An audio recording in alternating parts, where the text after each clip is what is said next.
Can't wait to dive into today's show. Two new research studies for you. One on one of my favorite fruit. I've talked about it over the past couple of weeks. This will be the last show, but I want to bring you some actually surprising facts just by eating this small little fruit once a day or most days per week and how it can help your high cholesterol. So we'll go over that, and we'll go over something that most of us have access to, but we don't necessarily always want to use, that will lower our chances for dementia by 12%.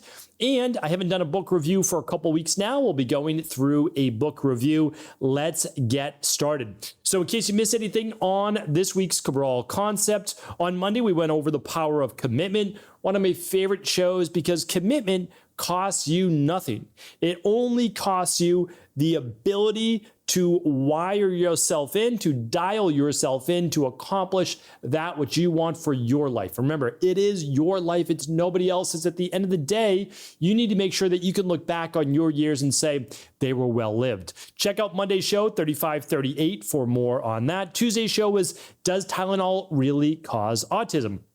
So much news over the last couple of weeks. I am not the person to typically jump on social media and say, this is what I think. And I like to take a little time. I like to digest things. I like to see what people are saying. And then I like to share an unbiased viewpoint that looks at both sides. And that's exactly what I do on Does Tylenol Really Cause Autism? And I give you my answer, and I think I back it up pretty well. All right, on Wednesday's show is why your thighs, people's thighs can get lumpy, especially as they get older.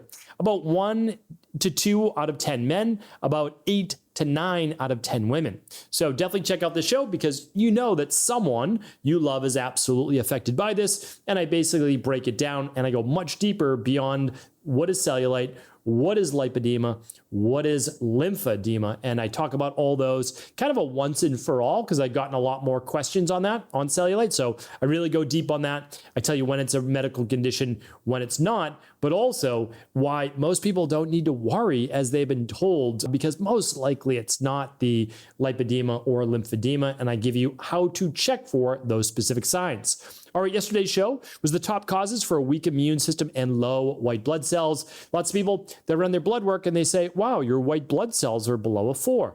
Let's look into what that may mean. I give you all the top causes. All right, let's get now into today's show. We're going to go over our book review of the week, and I don't do a lot of interviews on the Cabral Concept, but two people that I think that are trying to do really good work in this world, and that is Jordan Rubin and Dr. Josh Axe. They'll be on the show next week. I've talked with Jordan in person just maybe once or twice before. Great guy. He's been in the health-based field for 30 years.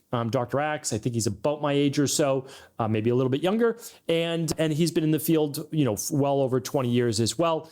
I want to share the book that they just wrote together. It's called The Biblio Diet. I actually had the pleasure I purchased the book myself. I read the book in just about 2 days' time. It's a great read. The subtext is live long, master metabolism, reduce pain, fight depression, and conquer cancer with the healing secrets from the Bible. So now both of them are, I would say, just strong Christians, strong on their beliefs. They've gone through the Bible. They went through the different foods that were quoted the most and recommended the most. And it's a really well laid out, easy to read book, especially if you're someone that reads the Bible. This will reinforce a lot of what you've read in the past. I think it gives great recommendations. I especially like the chapter on the healing leaves for tea, like how to make herbal teas during the day. That was probably my favorite chapter.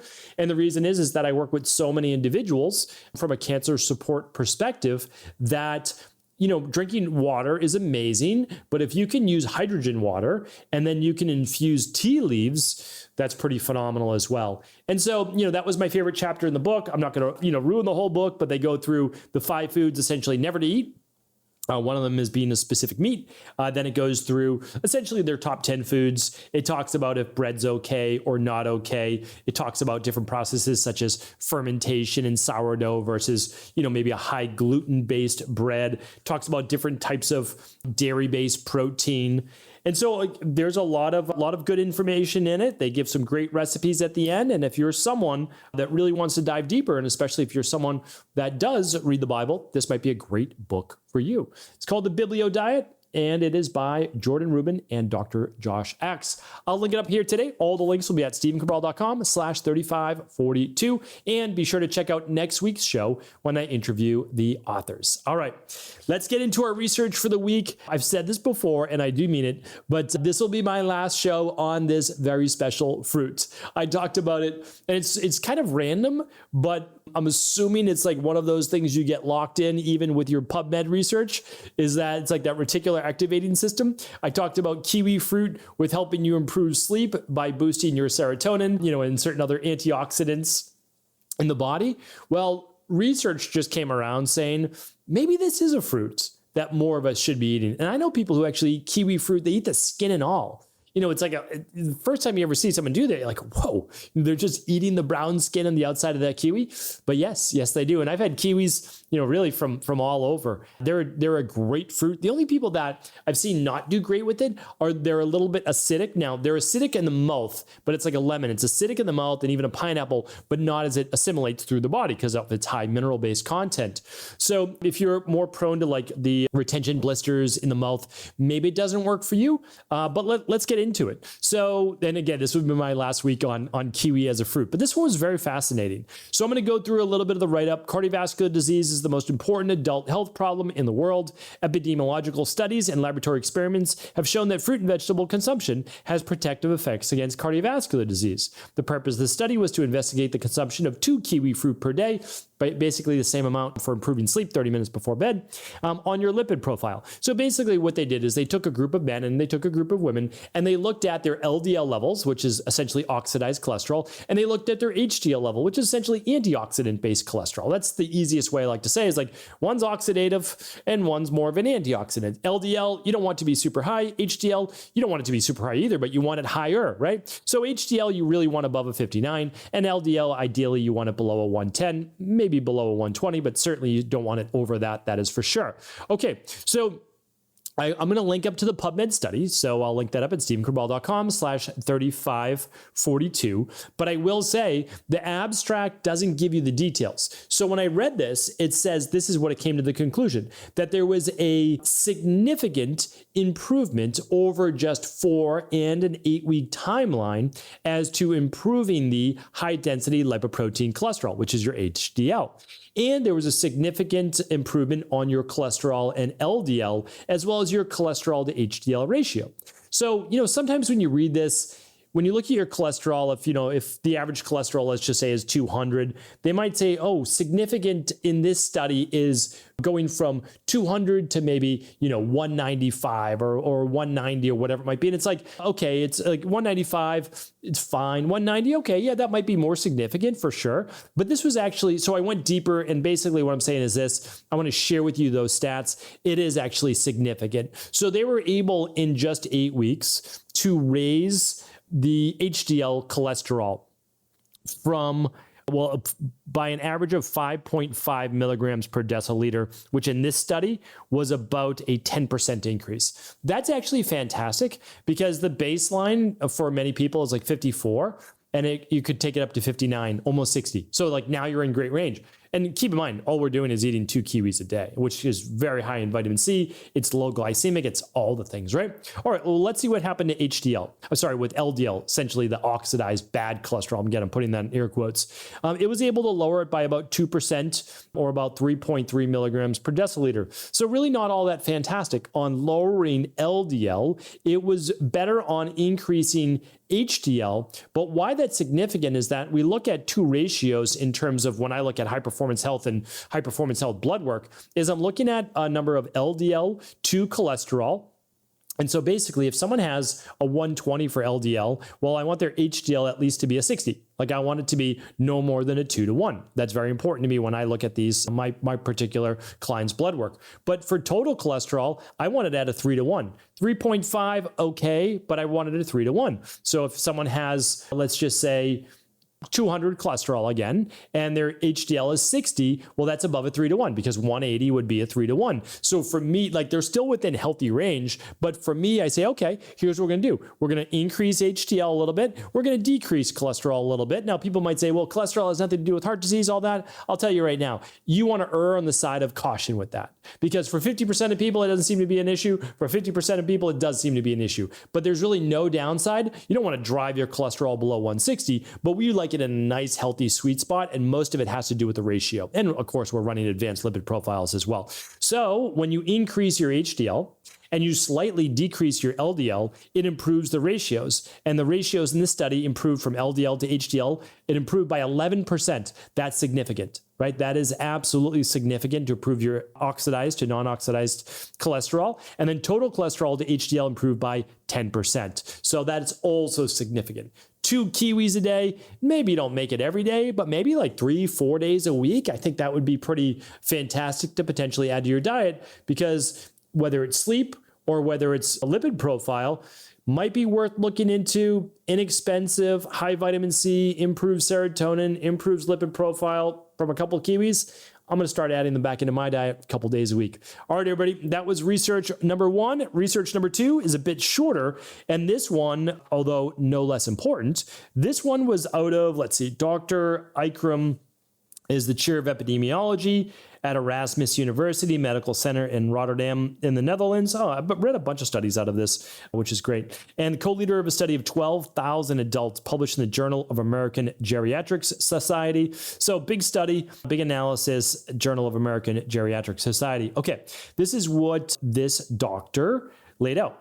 Taking prescription nonsteroidal anti-inflammatory drugs daily for more than 2 years was linked to 12% lower risk for dementia over 20 years. The effect likely is linked to inflammation's role in dementia. Amyloid-lowering NSAIDs like ibuprofen were slightly less protective than others, such as naproxen and apologies, I don't know how to pronounce that drug, celecoxib.